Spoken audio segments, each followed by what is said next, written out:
Well, I asked all y'all the other day what you were making for New Year's, but I forgot to tell you what I was making, and y'all have all seen it before already. But I like to make swamp soup on New Year's Day. I just can't find it in me to stay up till midnight or later and then get up the next day and cook a real big meal.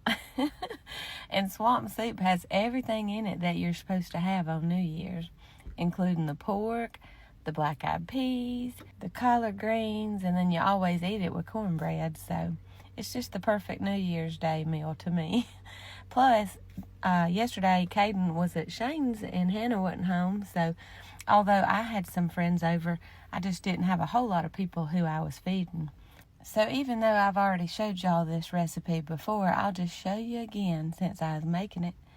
I got my sausage all diced up and cooked in that pan, and then I leave the grease in it and cook the onions in there after. And once they've cooked down some, I'll start adding the rest of the ingredients. 2 large cans of Margaret Home collard greens, 1 can of Margaret Home Hoppin' Johns, and this time I used 2 cans of Margaret Home's buttered corn, and I drained a can of northern beans and put it in there, and then I used 2 cans of fire-roasted diced tomatoes.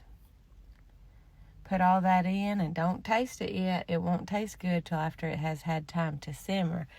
All those flavors come together and it's just so delicious. And even if you don't like greens, I say this every time, you need to try it because it's delicious. That was vegetable bouillon. You can use a cube or the paste. And this right here is cooking with Miss Hal's Creole Zydeco. After it's done come to a simmer like that, I put my sausage back in, stir it up, cover it up, turn it on low, and let it cook for about an hour.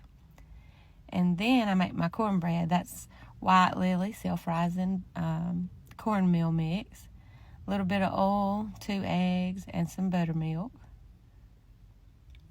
And when you use self-rising cornmeal mix, you don't need to add flour. A lot of people ask me why I don't put flour in it. It's already got it in there. So I just add buttermilk until it gets to the right consistency. You want it to be kind of like pancake batter. And I do put salt and pepper in mine. I don't really like sweet cornbread, and a lot of people say, I've never seen anybody put salt and pepper in their cornbread mix. Just try it. You might like it. I put a little salt and pepper in almost anything. And then I cook these on about 450 until they're golden brown. It doesn't take too long. Just watch them because everybody's oven's a little different. And they're ready now, so we was ready to eat. This was the perfect New Year's meal.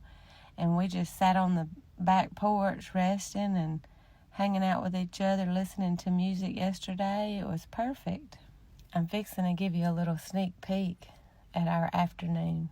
I love you. Stay classy. All I can do is write on in a song. I can't